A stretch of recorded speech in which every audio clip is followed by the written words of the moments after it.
en el Evangelio de San Juan, en el capítulo 14.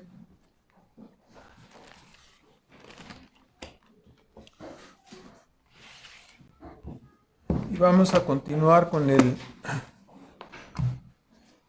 este mensaje póstumo de Jesús a sus discípulos, palabras de consolación y promesas para seguir confiando. Ya hemos visto que Él nos ha exhortado a la humildad, al servicio, a tener cuidado con la codicia para no tropezar como tropezó Judas. Nos ha mandado a amarnos unos a otros con el amor de sacrificio. Nos ha llamado a tener cuidado de nosotros mismos, considerando la negación de Pedro, ¿no? Y su pecado ahí de confiar en sí mismo. Y hemos hablado también de la turbación y también el remedio para esa turbación, que es seguir creyendo, seguir confiando. También hemos señalado la palabra de consuelo: nos espera una mansión celestial. Igualmente la segunda venida de Cristo no viene para ajustar las cuentas. Voy, pero volveré, ¿no? Es como cuando sales de tu casa y dices, bueno, al ratito regreso, ¿verdad? Entonces, de la misma manera Cristo dice, bueno, me voy, pero volveré. Ya desde esta salida han pasado ya 2000 años, ¿no? En números cerrados. Y así consideramos las dudas de Tomás, las dudas de que no sabía el camino, no se acordaba, quizás estaba distraído, no escuchaba la predicación de su maestro. Y también las dudas de Felipe, ¿no? Que pues ahí, como a veces decimos, ¿no? Se azotó contra la pared porque quería otra revelación, ¿no? Una teofanía especial. Y Cristo había estado con ellos todos los días, ¿no? Y dice, bueno, muéstranos al Padre. Y lo tuvo a diario, pero no lo miraba correctamente, ¿verdad? Así nosotros hacemos uso de los medios de gracia y también diariamente podemos estar en comunión con Dios. No es nada más acercarnos a un libro, es acercarnos verdaderamente a Dios, ¿no? Y finalmente concluimos con la forma correcta de la oración.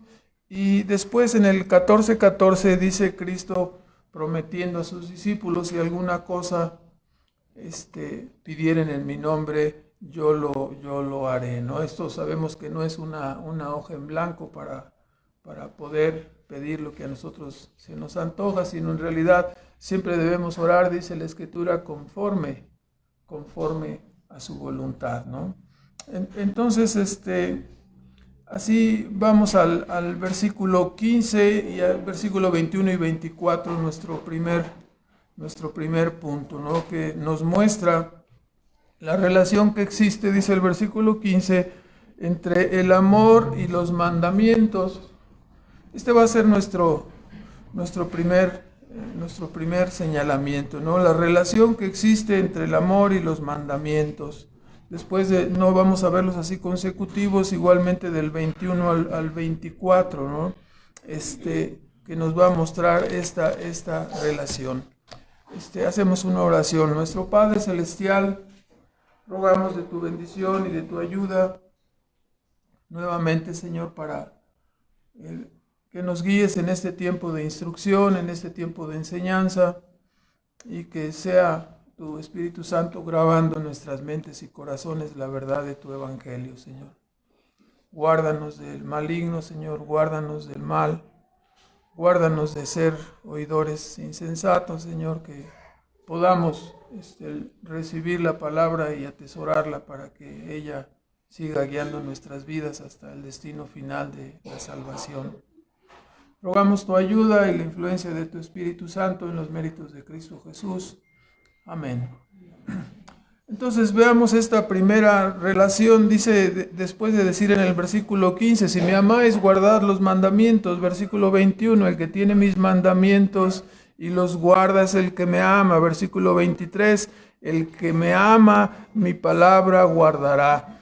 Tenemos aquí una relación específica entre el amor a Dios y los mandamientos. Existe en nuestros días mucha confusión tocante a la manera de definir el amor. Algunos dicen que el amor es un gran sentimiento. Dicen, es que siento algo que me llena el pecho, que es un gran sentimiento. Algunos hasta, como hemos señalado, oyen campanitas. Dicen, no, ya sé que me enamoré porque oí campanitas, ¿no? Entonces, otros justifican casi cualquier locura como una manifestación del amor, ¿no? Entonces dicen, no, es que no me pude contener, fue algo, un frenesí que me invadió y un sentimiento me tomó y entonces supe que estaba enamorado, ¿no? Entonces así, de repente, cualquier locura, ¿no? Se enamoran de su tío, o se enamoran de otra persona, algunos hasta se enamoran de su perro, ¿no? Entonces ya vemos así las situaciones de la pedofilia o el bestialismo, que quieren ahora hasta legalizar, ¿no? Entonces es la locura total. Algunos dicen que tienen tanto amor que se les sale por el pecho, ¿no? Que son capaces de amar a más de una, ¿no? Entonces, como amo tanto y tengo tanto amor, es incontenible que no nada más te amo a ti, sino tengo varias más, ¿no? Es grande, dicen ellos, su amor. Y así como estaba señalando, otros dicen que fue el amor lo que les condujo a relacionarse con un niño, ¿no? Y abusar de él o una niña. Otros dicen que fue el amor lo que les condujo a casarse con su perro otra vez, ¿no? Entonces hay mucha confusión, ¿no? Entonces es bueno entender, ¿no? En el cristianismo no tenemos esa confusión. La verdad de Dios, no los absolutos morales que tanto se queja la humanidad. No quiero que me impongan los valores del cristianismo. Yo soy una persona libre. Bueno, aquí no tenemos ese problema, ¿no? La Biblia nos dice exactamente cuáles son los absolutos morales y define perfectamente qué cosa está bien y qué cosa está mal. En el cristianismo no tenemos problema. Nuestro Señor Jesucristo definió el amor como la obediencia de los mandamientos, para que nadie se engañe, ¿no? Para que nadie nos pueda engañar. Es decir, para el creyente los mandamientos son más que una regla legal, ¿no? La Biblia nos enseña que los mandamientos, cuidado aquí, ¿no?, son la manifestación práctica del amor. Eso es lo que la Biblia nos enseña. Los mandamientos son la manifestación práctica del amor. Mateo 22, sin perder ahí en Juan 14, vaya a Mateo 22.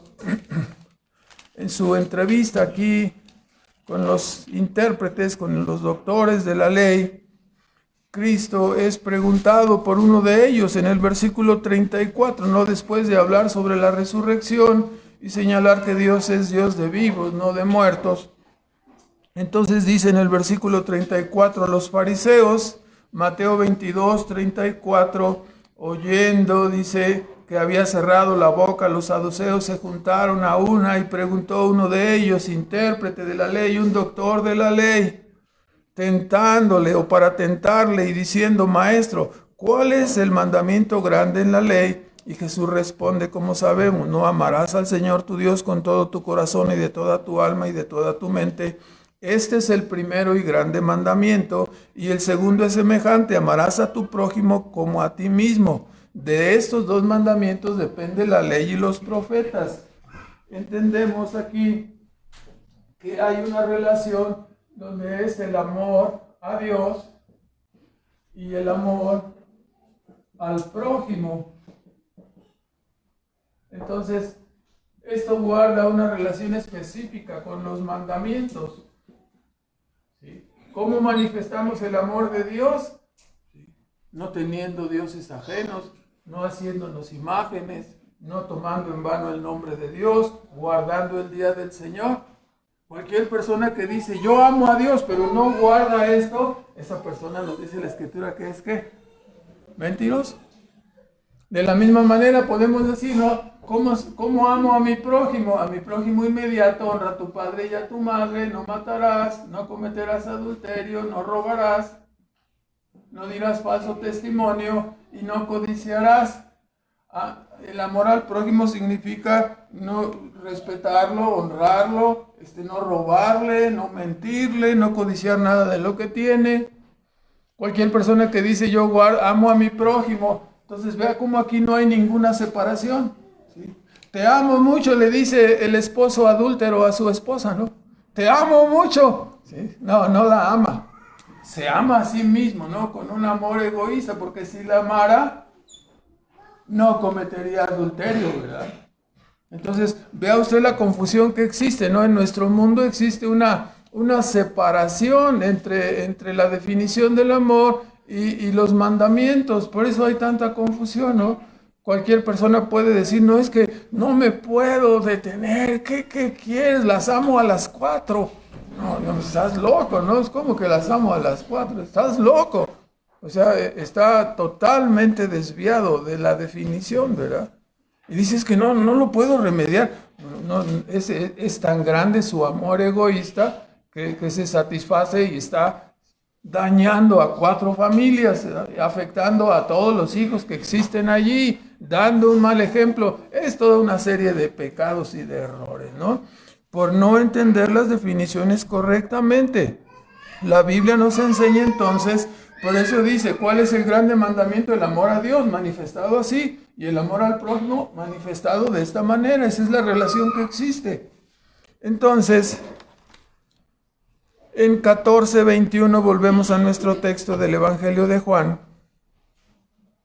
Nuestro Señor Jesucristo está hablando del asunto, porque dice, el que tiene mis mandamientos y los guarda, aquel es el que me ama.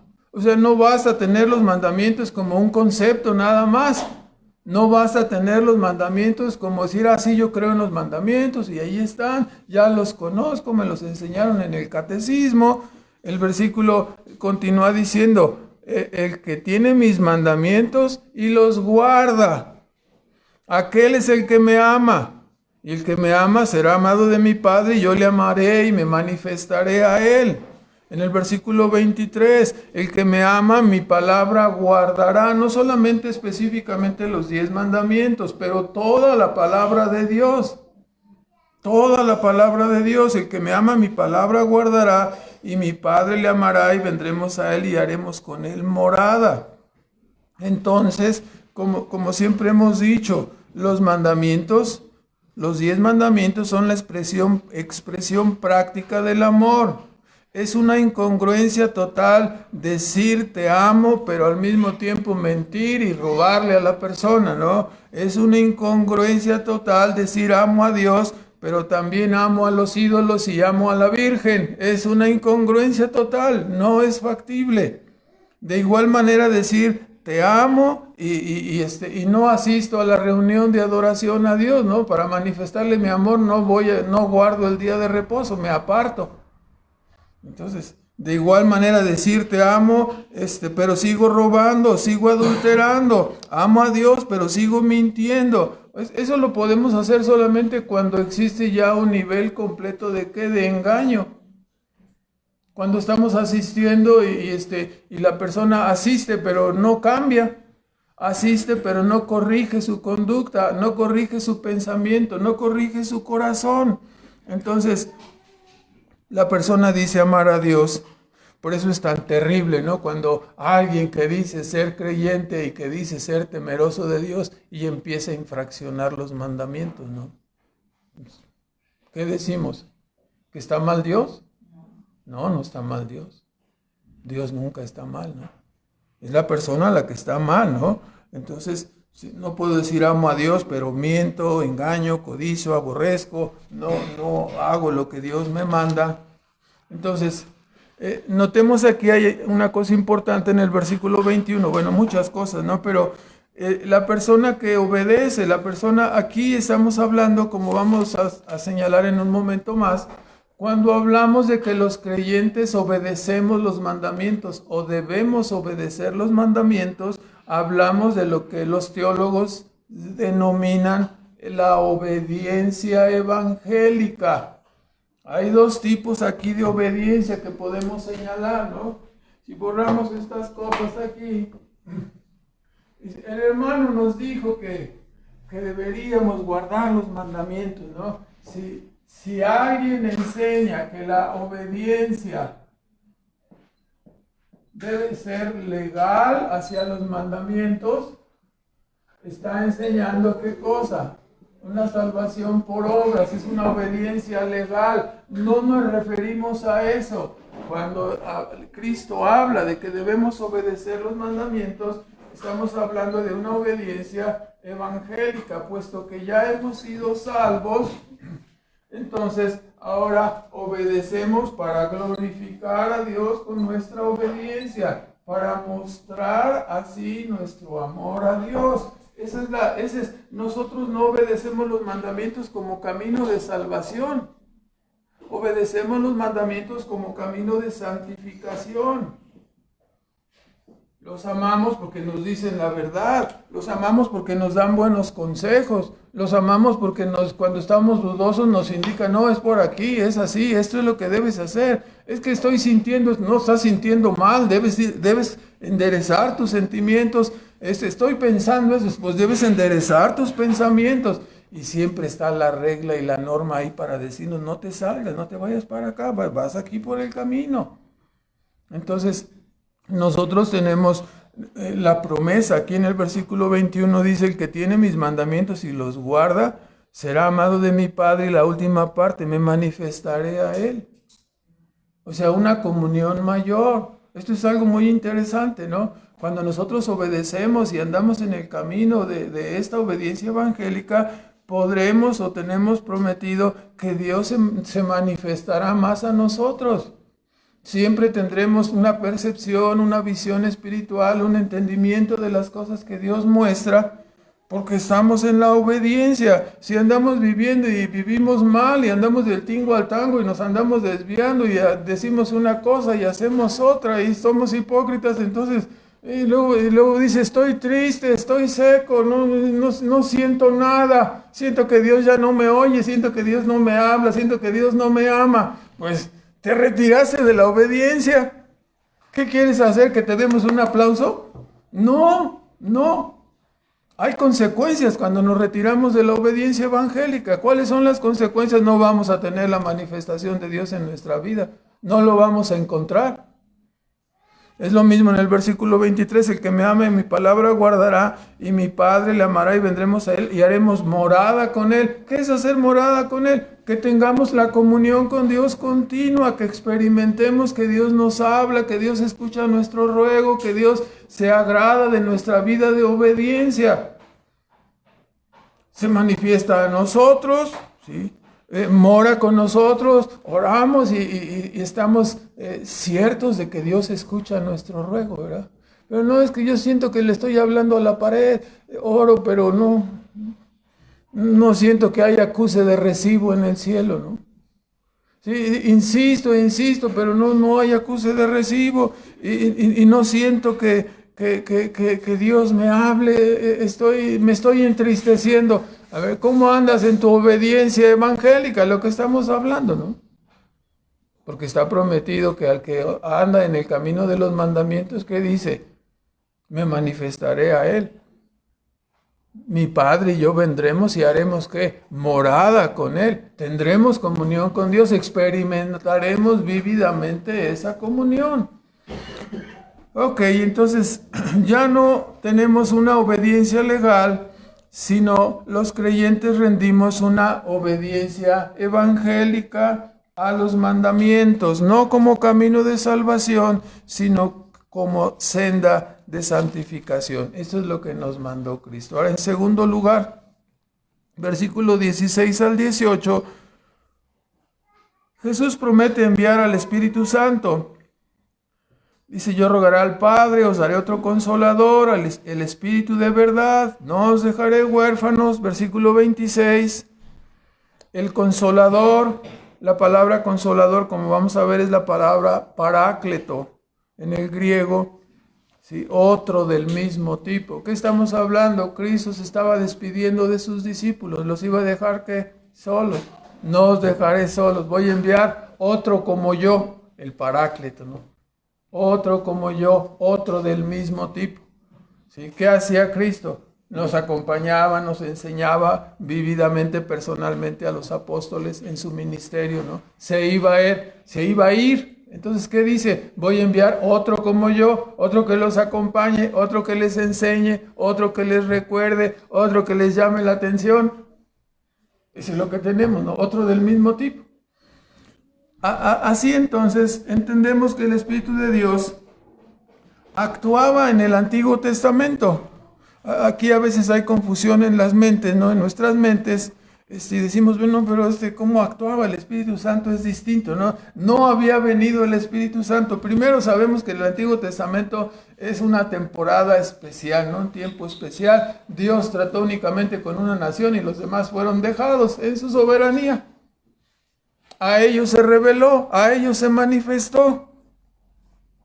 Y dentro de esa manifestación, por supuesto que había la obra de convencimiento de pecado, había la obra de regenerar, de conducir al arrepentimiento y a la fe. Todas esas cosas las vemos en el Antiguo Testamento. Dejen de hacer esto, obedezcan, y vuélvanse, volveos, es la palabra usada en el Antiguo Testamento para arrepentirse. Ahora, esta obra del Espíritu Santo era una obra ordinaria y por supuesto había también la obra extraordinaria porque Dios hablaba a través de los profetas, a través de sueños, hacían milagros, los profetas eran capacitados con poderes especiales para obrar milagros, ¿no? Todo específicamente a Israel y excepcionalmente a personas fuera de la nación de Israel, ¿no? Ahora, cuando dice vendrá el Espíritu Santo, es que vendrá a todos. ¿Qué quiere decir aquí todos? Personas de todas las naciones, judíos y gentiles, ¿no? Se manifestaría el Espíritu Santo a todo el mundo. Ya no sería nada más a los judíos, sino a personas de todas las naciones. Ahora tenemos otro asunto interesante aquí, porque recordamos que los ejemplos en la Escritura, el tabernáculo, el templo y aún el templo profetizado por Ezequiel cuando estaba en el destierro, también Ezequiel soñó que el templo era llenado con una nube, recuerdan ustedes, igual el tabernáculo fue lleno, sí, con la gloria de Dios le llenó, el templo terminado de construir de Salomón, el templo que profetizó Ezequiel en el destierro también fue lleno con el Espíritu Santo de Dios, ¿no? Ahora, es decir, Dios está manifestándonos en el Antiguo Testamento que Él moraba en ese lugar, vamos a decirlo de esa manera, aunque moraba en todas partes, ¿no? Pero en forma especial, su manifestación especial estaba allí. Ahora, Cristo cumpliría la promesa de llenar una nueva casa, ¿sí? Cristo está prometiendo, yo rogaré al Padre y os enviaré el Espíritu Santo, ¿sí? ¿Qué hizo el Espíritu Santo? Llenar también la casa. ¿Cuál casa? La iglesia. Ahora era la casa, ¿no? Ya pasó el tiempo del tabernáculo, del templo. Ahora, ¿cuál tiempo viene? Es la dispensación de la iglesia. La iglesia permanecerá hasta la venida de Cristo, ¿no? Entonces, la iglesia, la casa de Dios fue llena, dice, para que si tardo te escribo, dice Timoteo, ¿sí? a ti, ¿no? A la iglesia, ¿sí? Que es la columna y el baluarte de la verdad. Entonces, el Espíritu Santo llenó a la iglesia. Esto ocurrió conforme a la promesa, vean ustedes, en Lucas 3, por favor, sin perder su texto, en Lucas 3, 16, se nos indica la promesa en la predicación de Juan el Bautista. Respondió Juan, cuando le preguntaban si era el Cristo, respondió Juan diciendo a todos, yo a la verdad os bautizo en agua, mas viene quien es más poderoso que yo, de quien no soy digno de desatar la correa de sus zapatos. ¿Qué dice? Él los bautizará en Espíritu Santo y fuego. O sea, la promesa que encontramos aquí, ¿no? Dice, yo me voy a ir, pero enviaré ¿qué cosa? El Espíritu Santo. Esta promesa tuvo cumplimiento ahí en Hechos 2, como conocemos, en Pentecostés, el día de la fiesta, nos dice ahí en el capítulo 2, versículo 1, como se cumplieron los días de Pentecostés, estaban todos unánimes juntos, de repente vino un estruendo del cielo como un viento recio que corría. El viento es usado, ¿no? También en el Nuevo Testamento para hablar del Espíritu Santo. Y dice, el cual llenó toda la casa donde estaban sentados en el aposento alto, y se les aparecieron lenguas repartidas como de fuego. Estas lenguas son como llamas, ¿no? A veces es dibujado como una llamita encima de la cabeza de la persona. Así es, se les aparecieron como lenguas, como pedacitos de llama sobre su cabeza. Y después dice, también fueron todos llenos del Espíritu Santo y comenzaron a hablar en otras lenguas como el Espíritu les daba que hablasen. Esto tiene un significado específico, ¿no? Dios había prometido, Cristo había prometido enviar el Espíritu Santo. Aquí está, es lo que predicaba Juan, el que viene detrás de mí, ¿qué va a hacer? Los bautizará con el Espíritu Santo. Entonces, envía el Espíritu Santo ¿a dónde? A su nueva casa. ¿Sí? ¿Qué ocurrió? Las imágenes planteadas en el Evangelio son, cuando estas cosas ocurrieron, dice, el velo del templo se rasgó. ¿Qué había detrás del velo? La presencia de Dios. La presencia de Dios se salió de ahí, ya nunca más iba a estar en el templo. ¿Dónde iba a morar ahora la presencia de Dios? En la iglesia. Entonces, la iglesia es autorizada, la iglesia es llena con el Espíritu Santo para convertirse en ese nuevo templo. Dice en Efesios 2, 21, por favor.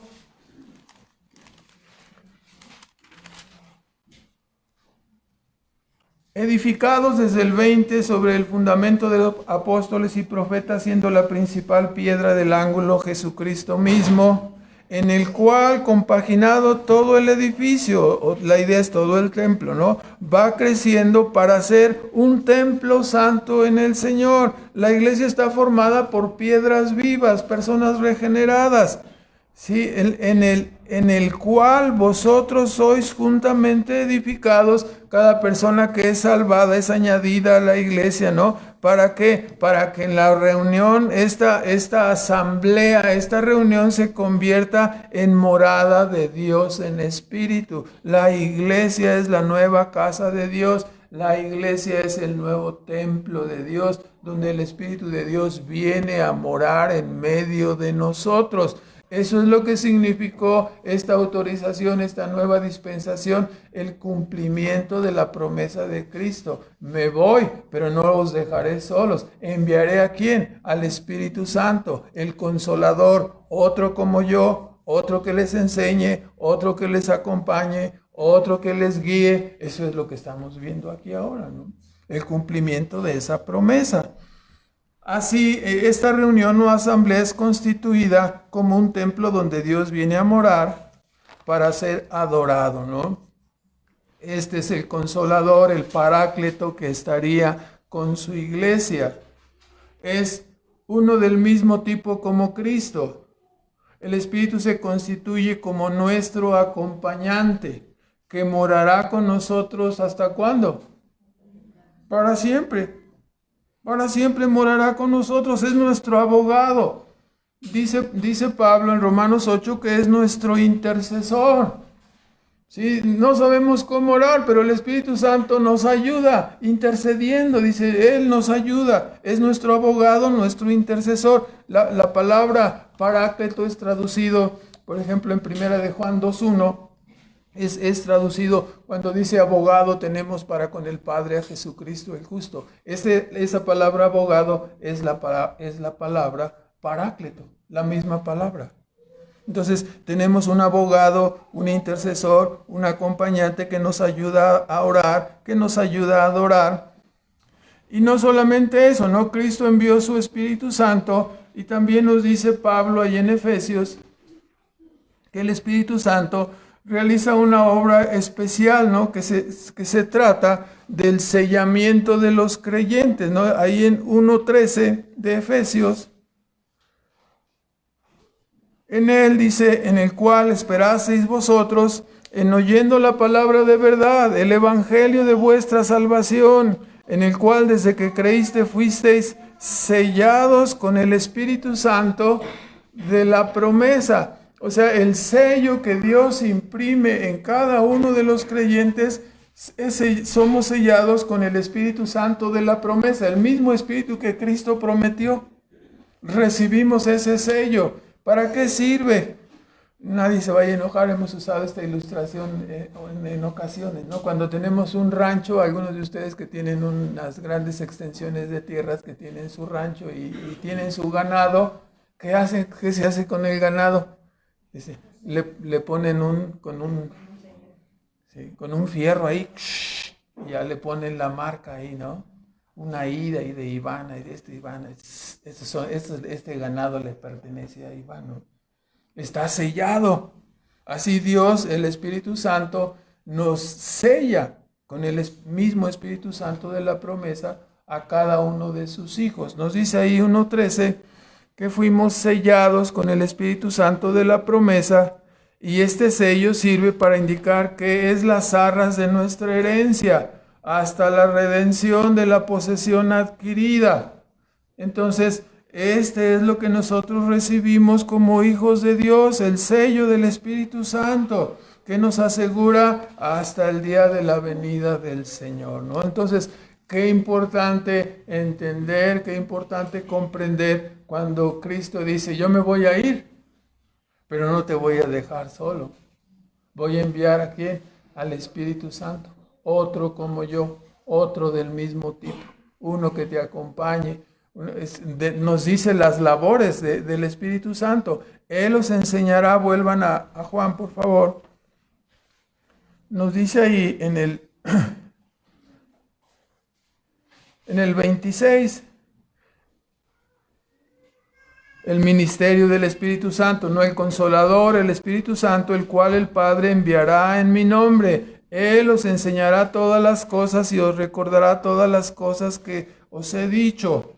Este mismo Espíritu, dice 14:17, es el Espíritu, no solamente es el Consolador, otro del mismo tipo, pero el 14:17, es el Espíritu de verdad.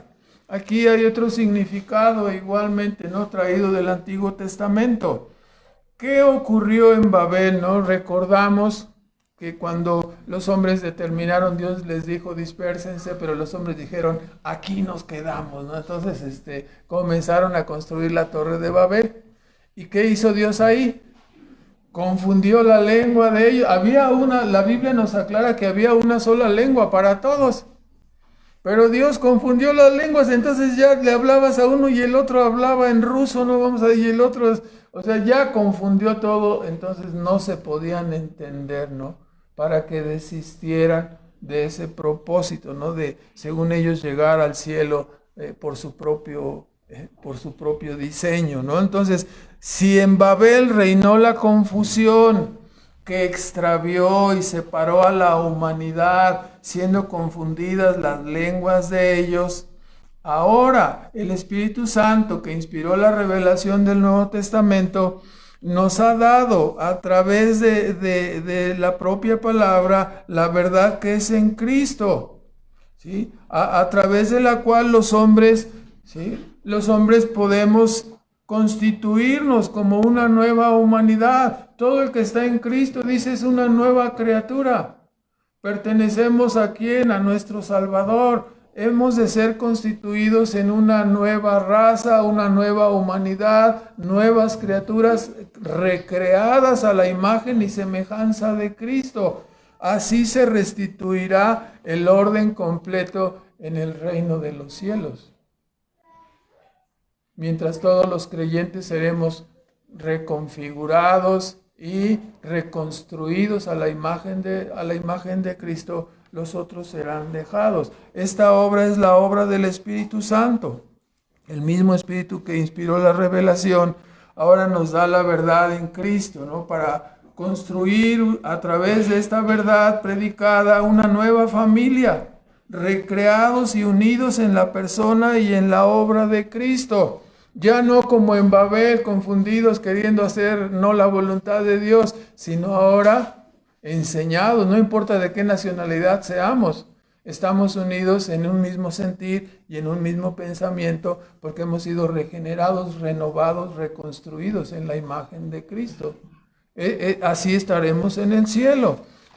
Este Espíritu Santo que inspiró y dio la palabra, Él mismo realizó la labor de enseñar y recordar. Hemos citado algunas veces que los apóstoles decían, con razón dijo esto, y se acordaban después, ¿verdad?, de lo que había dicho el Señor. Es la obra del Espíritu Santo. Aquí vamos al final a hacer algunas aclaraciones importantes. El Espíritu Santo les tenía la labor de enseñar y recordar a los autores de la revelación, a los autores del Nuevo Testamento, no toda la palabra. Ahora ya no tenemos, ya tenemos la revelación, ya no hay más revelación nueva que darnos. Pero ¿qué es lo que hay? Dice que en Efesios 4, que el Señor, dice Pablo, llevó cautiva, subió, ascendió y llevó cautiva la cautividad y repartió dones a los hombres. A unos constituyó primeramente apóstoles, luego profetas y luego al final dice ahí en el último renglón, pastores y maestros. ¿Para qué? ¿Para continuar revelándonos? No. ¿Qué hacen los pastores y maestros? Nos enseñan. ¿Sí me explico? Nos recuerdan, nos guían a través de ¿qué? A través de la palabra que Dios inspiró. Esos son los dones que tenemos ahora. Ahí véalo en Efesios 4, 11 y 12.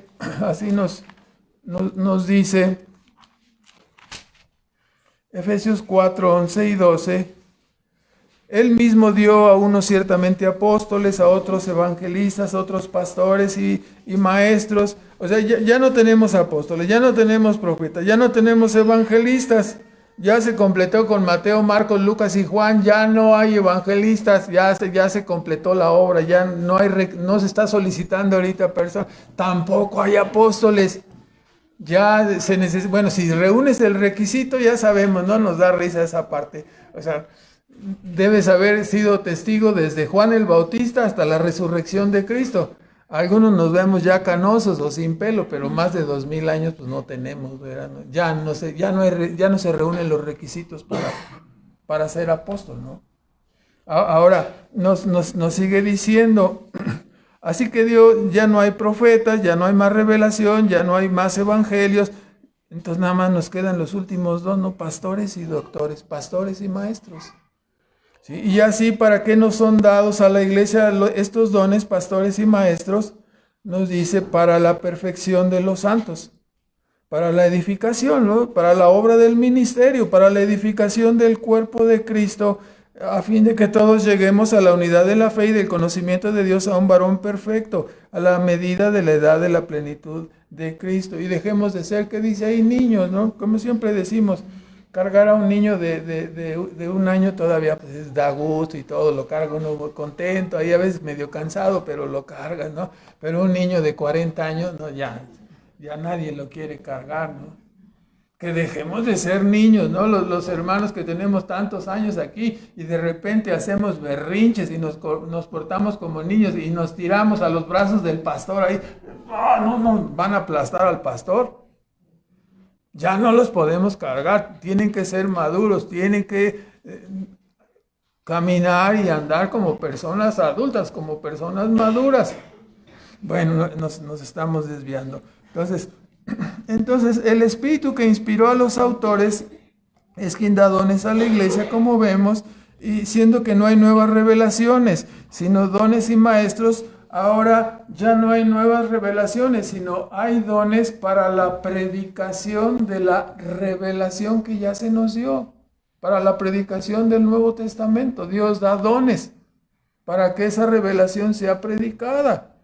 Eso es lo que significa tener maestros y pastores. La revelación ya fue entregada, no se puede añadir, no se le puede quitar. Entonces, los dones que da, no queremos recibir ahora dones de revelación, no quedamos, hay personas que siempre nos encontramos con personas que dicen, no, Dios me reveló, quién sabe que no, ya Dios no revela, el periodo de revelación ya se terminó. ¿Cuál es el trabajo del Espíritu Santo entonces ahora? Iluminación. Es lo que hace 2 Corintios 4:6, ¿no? El Espíritu Santo resplandece en la mente, en el corazón de los creyentes. Este mundo caído, dice Cristo, no puede recibir esta verdad porque no la ve ni la reconoce. Como otras veces hemos dicho, ¿no? Este mundo prefiere huir de la razón y refugiarse en la fantasía, ¿no? De creer, para escapar de la realidad de la existencia de Dios, calla lo irracional y dice, no, este mundo se originó, no hay Dios, este mundo se originó por una explosión. Y siempre es el mismo ejemplo, ¿no? Cómprate una bomba y ponla dentro de tu casa, ¿no? Si no has barrido en 10 años, cómprate una bomba, la metes y una explosión va a ordenar todo. ¿Es así? ¿Qué produce una explosión? ¿Orden o desorden? El caos, el desorden. O sea, cuando nos vienen y nos dicen, no, es que la evolución, y sí, como un muñeco, no, sí. No, hermano, no. El creacionismo es la respuesta. Un ser inteligente, todopoderoso, infinito como nuestro Dios, que por su pura palabra decía y las cosas que sucedían. Esa es la respuesta correcta. No es una explosión, no es la evolución. ¿Qué es? Es el creacionismo, es el Dios todopoderoso que los hombres, dice Cristo, no quieren recibir y no quieren recibir esta verdad. Al hombre natural esta verdad le parece que locura. No la puede entender. Entonces prefiere refugiarse y volver, en lugar de volver a la razón, se refugia en la fantasía. Es a través de su espíritu de la verdad, de este espíritu de verdad, que el Señor viene a estar con nosotros, ¿sí? Y nos vuelve a recordar qué cosa, los principios, los conceptos, las verdades enseñadas aquí en el Nuevo Testamento, los valores absolutos. Es el espíritu de verdad, nunca nos ha dejado huérfanos, siempre ha levantado pastores, maestros para el ministerio de la palabra que enseñan a su iglesia. Ese es el don de Dios para su iglesia. Así, cuando Cristo se fue, entonces estamos viendo, envió al Espíritu Santo, el Paráclito, otro del mismo tipo, para guiarnos, enseñarnos y recordarnos las cosas relativas a la verdad. Primero a los autores, y ahora ya no nos recuerda a nosotros. Sí nos recuerda, sí nos enseña, sí viene para morar y para dar testimonio de que somos hijos de Dios, ¿no? En el versículo 19,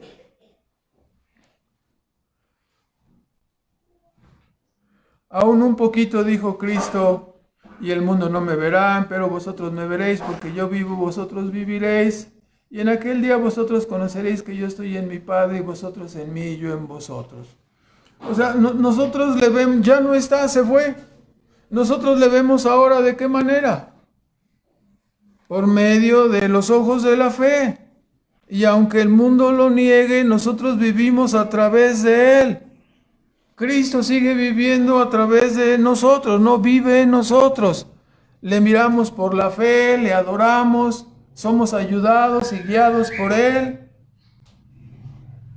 Se revelará claramente esta relación y unidad que ahora tenemos solamente por la fe cuando el Señor venga. Para ellos estas palabras significaron, ¿no? Me voy a ir, ¿sí? Pero inmediatamente, unos días después, 10 días después, el día de Pentecostés fue cumplida la promesa, ¿sí? La iglesia no quedó sola, vino el Consolador, el mismo Espíritu que mora ahora con nosotros y que nos guardará hasta que Cristo venga. Este es el asunto, una promesa crucial, importantísima, ¿no? La venida del Espíritu Santo. Ahora, vamos a ir a la parte final. En el 14:27, algunos han llamado este pasaje, ¿no?, como la herencia de Cristo. ¿Qué nos dejó Cristo? Y dice el versículo 27, la paz os dejo, mi paz os doy. No como el mundo la da, yo os la doy. Y vuelve nuestro tema, no se turbe vuestro corazón ni tengáis miedo. Entonces, aquí está lo que se conoce como la herencia de Cristo, la paz de Cristo. ¿Qué nos heredó a sus hijos? ¿Riquezas, propiedades? No. Mi paz os dejo, mi paz os doy. La paz de Dios, la paz de Cristo. Entonces, aquí hay que entender, ¿no?, nos dejó la paz, ¿de qué manera? ¿No? A través de la predicación del Evangelio, nos dice 2 Corintios 5, versículo 18 al 21. A través de la predicación del Evangelio, la iglesia tiene el ministerio de la reconciliación, donde es anunciada la factibilidad, la posibilidad de que este mundo caído pueda tener una relación y hacer las paces con Dios, ya no permanecer en enemistad, sino reconciliarse. El ministerio de la predicación es un ministerio de paz. ¿Quién lo promueve? Dios. Dios, claro, sí, por medio del Espíritu Santo. Pero Dios promueve la paz. ¿Quién ha sido el ofendido en la historia de la redención?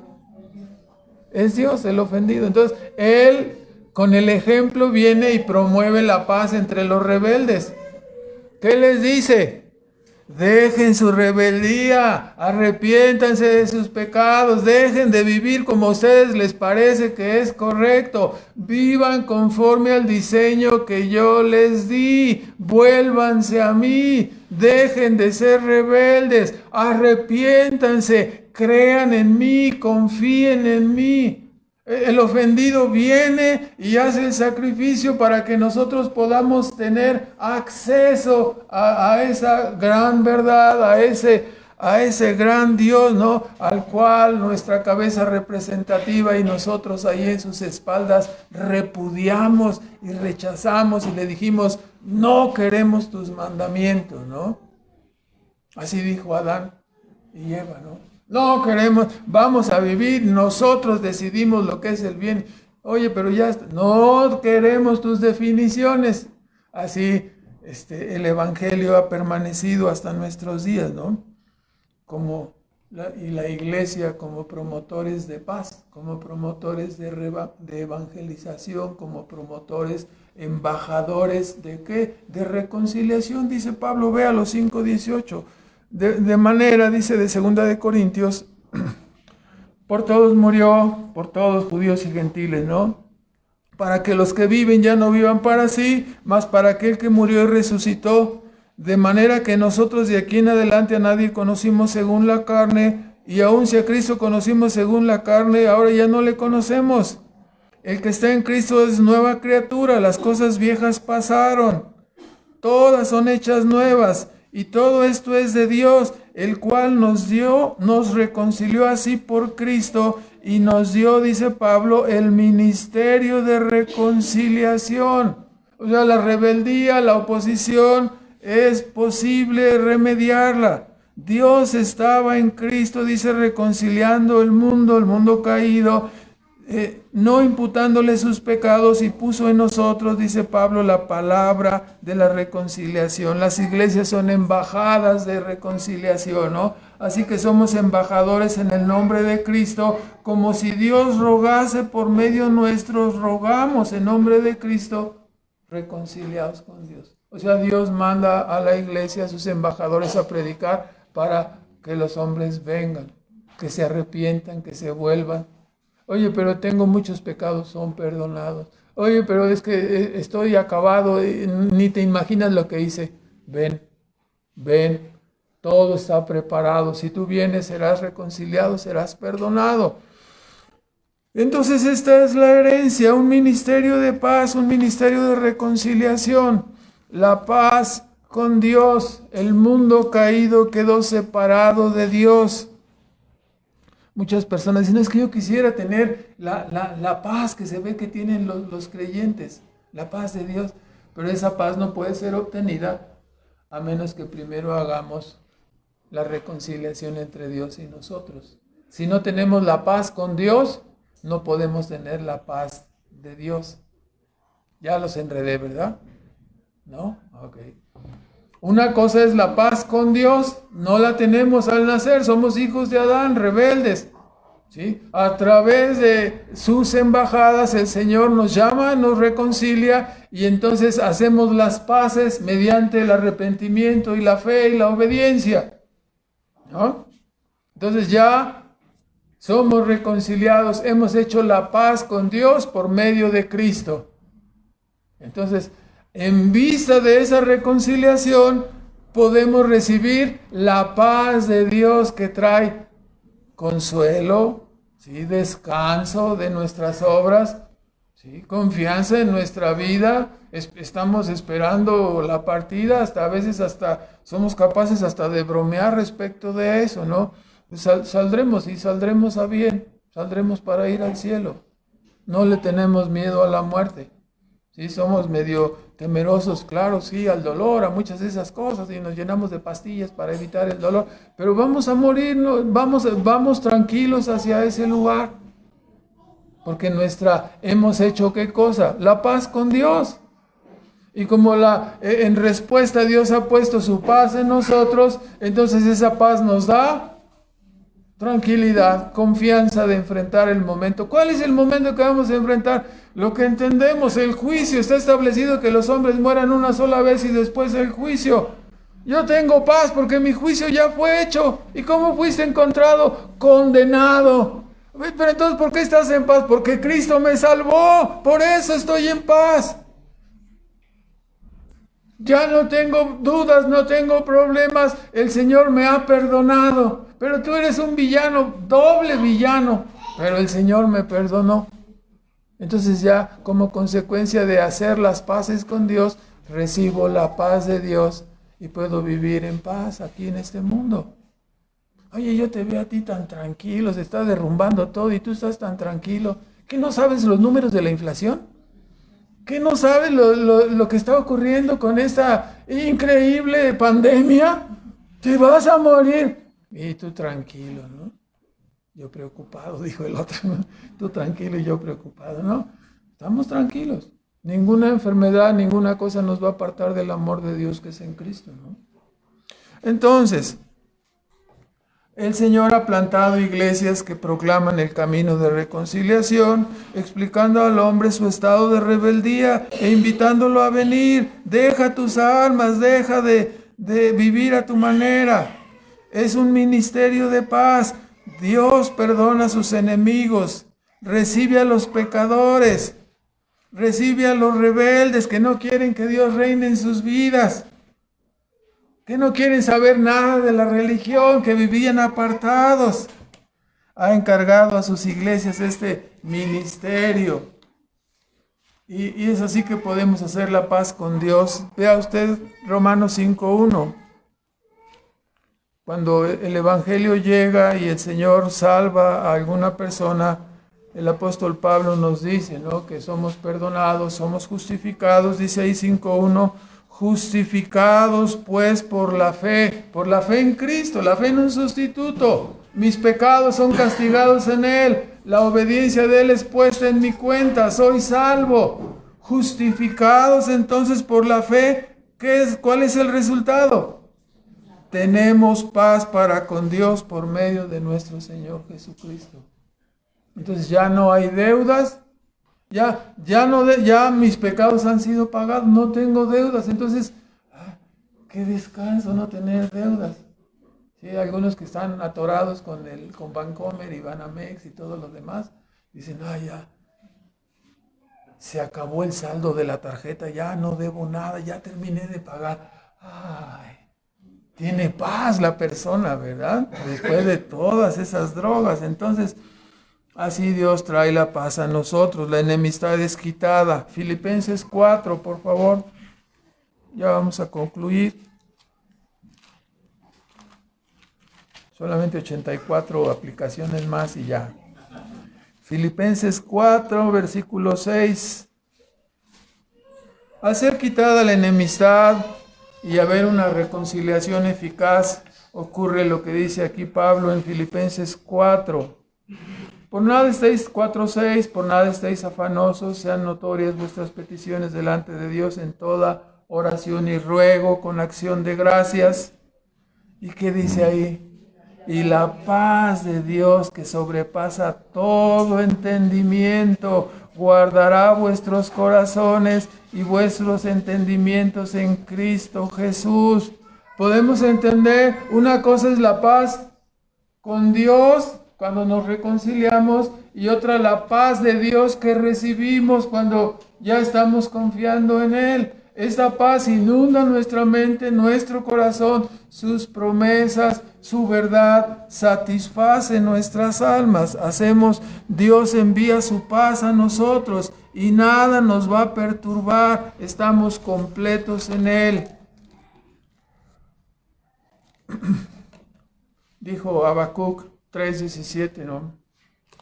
Es un pasaje que hemos hablado en otra ocasión. Habacuc, en el Antiguo Testamento, ahí entre Génesis y Apocalipsis, ya ve que nos da trabajo encontrar los profetas. Habacuc capítulo 3 y en el versículo 17, cuando había un gran desastre, ¿no? Israel estaba siendo tomado, estaba cautivo, llevado cautivo.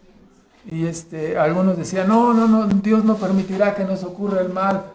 Dios permitió que les ocurriera el mal y que los llevaran cautivos, ¿verdad? ¿Sí? Y entonces Habacuc dice, pero ¿qué pasó? Y hasta después de un rato que Dios trató con él, acaba dando estas palabras que son increíbles. 3:17, hablando de nuestro tema, ¿no? Dice que cuando hemos sido reconciliados, Dios envía, ¿qué cosa a nosotros? Su paz. Y esa paz nos inunda de tal manera que estamos satisfechos. Y eso fue lo que le pasó a Habacuc. En medio de la tragedia de ser llevados cautivos, él expresa al final, dice 3:17, ya entendí, ¿no? Aunque la higuera no florezca, ni en las vides haya frutos, aunque mienta la obra de la oliva, aunque los labrados no den mantenimiento, aunque las ovejas sean quitadas de la majada y no haya vacas en los corrales, un desastre total. Con todo, dice, yo me alegraré en Jehová y me gozaré en el Dios de mi salvación. Jehová, el Señor, es mi fortaleza, el cual pondrá mis pies como de ciervas y me hará andar sobre mis alturas. Cuando seguimos creyendo a Dios, marchamos por encima de las circunstancias. La paz de Dios nos ayuda a sobrellevar todo lo que pueda ocurrirnos en este mundo. Pudiera ser una tragedia gigante como estamos escuchando, ¿no? El hombre natural vive en angustia continua, en preocupación, en turbación, aún en la abundancia de su corazón, en la abundancia de su riqueza, su corazón está vacío. Su alma tendrá terror al acercarse el día del juicio, porque ha vivido alejado de Dios y tendrá que presentarse a rendir cuentas. Por eso decimos a las personas, no escapen por su vida, ¿no? Los que no son creyentes, escapen a Cristo, hagan las paces con Él, porque si salen de este mundo sin ser reconciliados, entonces no tendrán paz, vendrá un horror eterno, les sobrevendrá un momento terrible, una eternidad de terrible desosiego, de separación. La experiencia de haber perdido todo, la experiencia de ya no poder recuperar nada, golpeando tu mente, golpeando tu conciencia, la experiencia de no haber hecho lo que hiciste, la culpa no perdonada, el remordimiento elevado a la N potencia, ¿no? Carcomiendo tus huesos, carcomiendo tu mente, tu alma, perdido para siempre, sin oportunidad, saliste de este mundo sin paz, sin tener arreglado el problema de tus pecados. Solamente te espera la oscuridad, ¿no? Que ha de consumir a los adversarios de Dios, ¿no? La eterna conciencia de quedar separado de Dios, de perder todo, de no tener nada. Es terrible. Los creyentes tenemos paz. Esa paz que nos ha dado el hecho de ser reconciliados con Dios por medio de Cristo, ¿no? Hay que hacer las paces, ¿no? Dijo Cristo, te recomiendo que hagas las paces en tanto que ves al enemigo, porque ya cuando está encima ya no hay oportunidad, ¿no? Hay que hacer las paces ahora, ¿no? No, voy a esperarme otros varios años a que... Algunos dicen, me voy a esperar a que sea viejo. No, te va a llegar la noche sin que te des cuenta, ¿no? Y después escucharás algo que es terrible, ¿no? Apúntenlo ahí, no lo vamos a leer, Proverbios 1, 24 al 33. Por cuanto te llamé y no me quisisteis oír. Entonces, el día que tú me llames, yo no te oiré. El día que pidas clemencia, no recibirás nada, porque te llamé y te llamé muchas veces. Y tú te hiciste como el sordo. Tú te hiciste como que no eran para ti las palabras. Entonces tú clamarás y yo no te haré caso. ¿No será terrible? Ahora sí quiero que me ayudes. Está cerrado tu asunto, ¿no? Ya está cerrado tu caso. Entonces, como no sabemos nuestro momento, siempre somos invitados a reconciliarnos ya, ¿no? Para no llegar a esa tragedia. Vamos a hacer unos comentarios y terminamos. En primer lugar, ya hemos escuchado que el remedio para la turbación es la fe. Hay que seguir creyendo. Nuestro camino es un camino de fe. Hay imágenes en el libro del progreso del peregrino que quedan en nuestras mentes, ¿no? Cuando aquellos varones resplandecientes se acercaron a Esperanza y Peregrino al final del trayecto, no solamente quedaba el río de la muerte. Y las palabras que les dijeron los resplandecientes fue, hallaréis el río más hondo o menos hondo, según creáis en el rey del país. La vida va a ser llevadera, cualquiera que sea, que atravesemos en el desierto de este mundo, ¿verdad? Sí. Y parecerá más difícil, ¿sí?, si nosotros no creemos, si nosotros no confiamos. En la medida que creamos en nuestro Señor Jesucristo, por muy difícil que sea la vida, será llevadera y la atravesaremos hasta llegar al final. Hallaremos el camino más rudo y difícil según creamos en nuestro Salvador. Mirándole a Él como el autor y consumador de nuestra fe, siguiendo su ejemplo, obedeciendo sus recomendaciones, todo obstáculo será sorteado tan solo creyendo y mirándole a Él. En segundo lugar, el amor a Dios y al prójimo se manifiesta en la obediencia que rendimos a los mandamientos. El que dice yo le conozco y no guarda los mandamientos es mentiroso. Los creyentes, como dijo el salmista, amamos la santa ley de Dios, amamos su palabra, sus mandamientos. No andamos en los mandamientos como camino de salvación, sino más bien el corazón regenerado ama y obedece la santa ley de Dios. Nos sorprende cuando alguien dice ser salvado por la gracia, pero rechaza y aborrece los mandamientos. Pablo dice claramente, ¿no?, Romanos 8:4, que fuimos salvados para que la justicia de Dios, la justicia de la ley se cumpliese en nosotros, que no andamos en la carne, sino andamos conforme al Espíritu. Si es que el Espíritu de Dios mora en vosotros, dice. En muchos grupos, especialmente algunos de corte reformado, me ha tocado escuchar, toman la gracia como si esta gracia anulara la ley. Es un error.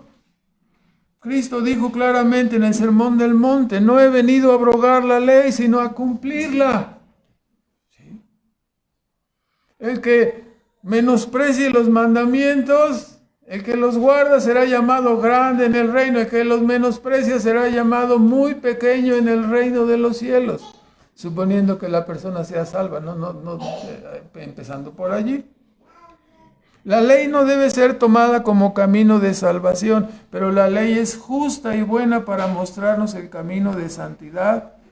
Y no estaríamos honrando a Cristo si bajo el pretexto de la gracia menospreciamos los mandamientos, ¿no? No estaríamos obedeciendo a Dios, ¿no?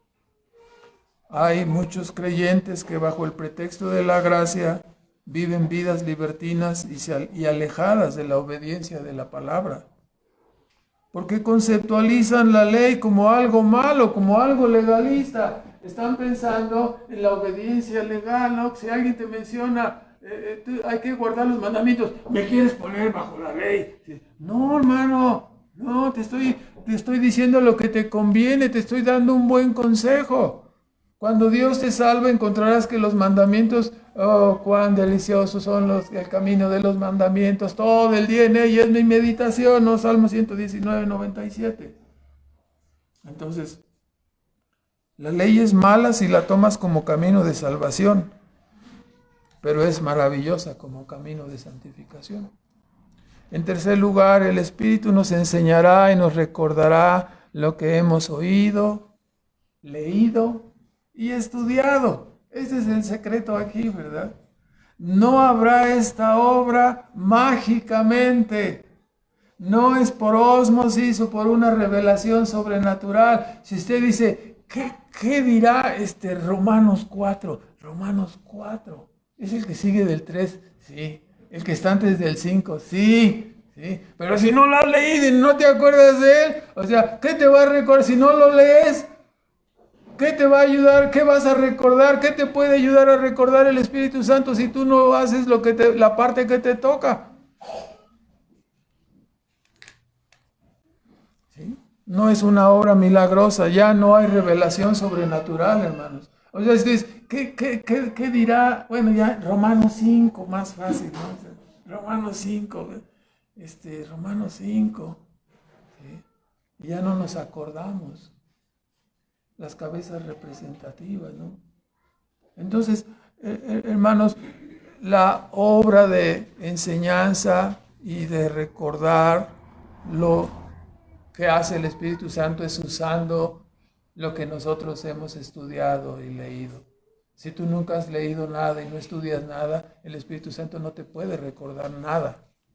Como en la escuela, ¿no? A la hora de los exámenes, voy a ver si me concentro para ver si pasó. No, si no estudiaste, no van a llegar las respuestas porque nunca las leíste. Así en la escuela, al lado de los exámenes, recordamos lo que estudiamos. No podemos recordar lo que no hemos repasado y estudiado. No es magia, no funciona así. Tenemos que trabajar en el estudio y la lectura para que el Espíritu Santo nos recuerde, nos enseñe a través de lo que hemos leído, ¿no? Si tenemos abandonada la Escritura, nos parecerá que la obra del Espíritu Santo no existe en nuestra vida, ¿verdad? En cuarto lugar, obviamente el tiempo de revelación terminó, el Nuevo Testamento está completo, no puede quitarse ni añadirse, ya no tenemos más revelación, aunque algunos insistan en ello, ya no hay revelación. La obra que tenemos ahora se llama iluminación, 2 Corintios 4:6, ¿no? El Espíritu Santo resplandece, ilumina la mente de los creyentes. Y esta iluminación y enseñanza la tenemos a través de la palabra inspirada, autoritativa, la cual es nuestra segura ancla hasta que Cristo venga.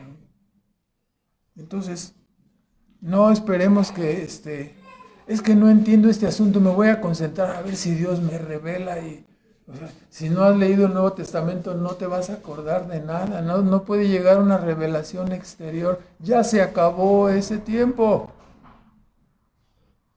El Espíritu Santo va a recordar, ¿sí? Y nos va a enseñar a través de las cosas que estudiamos. Ya entendí lo que está diciendo, porque sí, ya entendí, ya me cayó el 20, decimos, por fin, ya te estabas tardando, ¿verdad?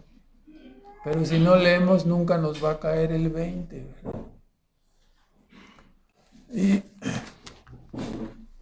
finalmente preguntamos, ¿es usted un heredero de Cristo? ¿Ha recibido esta paz a través de reconciliarse con Él? ¿O sigue en un estado de rebeldía? ¿Cuál es su condición?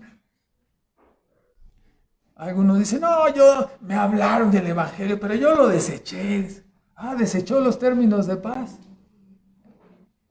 Rechazaste el salvoconducto que te llevaría directo al cielo. Y te vas a enfrentar al juicio de todos tus pecados para escuchar las palabras terribles de apartados de mí, malditos al fuego eterno, ¿no? Reservado para el diablo y sus ángeles. Será terrible, ¿no? ¿Prefieres enfrentarte a la ira de Dios que reconciliarte, que humillarte, que arrepentirte? ¿Quién será lo suficientemente fuerte para resistir la ira de Dios, ¿no? Y terminamos con el pasaje de Romanos 15:13, por favor. ¿Cómo le hacemos para tener la paz de Dios? ¿Qué debemos hacer? El apóstol Pablo nos dice en Romanos 15, en el versículo 13, y el Dios de esperanza os llene de todo gozo y paz. ¿Cómo? Creyendo. Ese es el gran secreto, ¿no? ¿Cómo puedo tener más gozo? ¿Cómo puedo tener paz? Creyéndole a Dios, manteniéndote en las promesas de Dios, en el camino de Dios, en la obediencia evangélica, así confiando en Él, manteniendo los ojos en Cristo, como siempre ocurre, ¿no? Sin ponernos de acuerdo, ¿no? Pon tus ojos en Cristo, ¿no? Esta es la fórmula de la perseverancia, seguir creyendo. Tendremos la paz del Señor llenándonos además de gozo, ¿no? Y así, de esta manera, la turbación, ¿no? Ya no estáis turbados ni miedosos. Creéis en Dios, creed también en mí. En la casa de mi Padre hay muchas moradas y todo lo que hemos estado hablando, ¿no? Bueno, oremos, hermanos, por favor. Nuestro Padre Celestial, agradecemos en esta mañana tu palabra, rogamos tu ayuda para el resto del día. Pedimos en forma especial que tu palabra quede grabada en nuestras mentes, que podamos repasar los textos, estudiarlos, entenderlos, guardarlos, meditarlos para nuestro beneficio. Y te queremos rogar especialmente, Padre, que nos ayudes a percatarnos, Señor, cuán grande ha sido la obra que Cristo ha hecho por nosotros, cuán grande pago tuvo que hacer Él para que nosotros tuviéramos la paz en nuestras almas, en nuestros corazones. Y sabiéndolo, Señor, te rogamos por ello, por nuestras almas y especialmente por las almas de aquellos que aún están en guerra, en conflicto contigo, que tú les des entendimiento para que busquen los términos de paz, para que busquen la reconciliación que es en Cristo, y rogamos que tú les ayudes a encontrarla y que reciban también en sus corazones esa paz que sobrepasa todo entendimiento. Te bendecimos y te damos las gracias en el nombre de Cristo Jesús. Amén.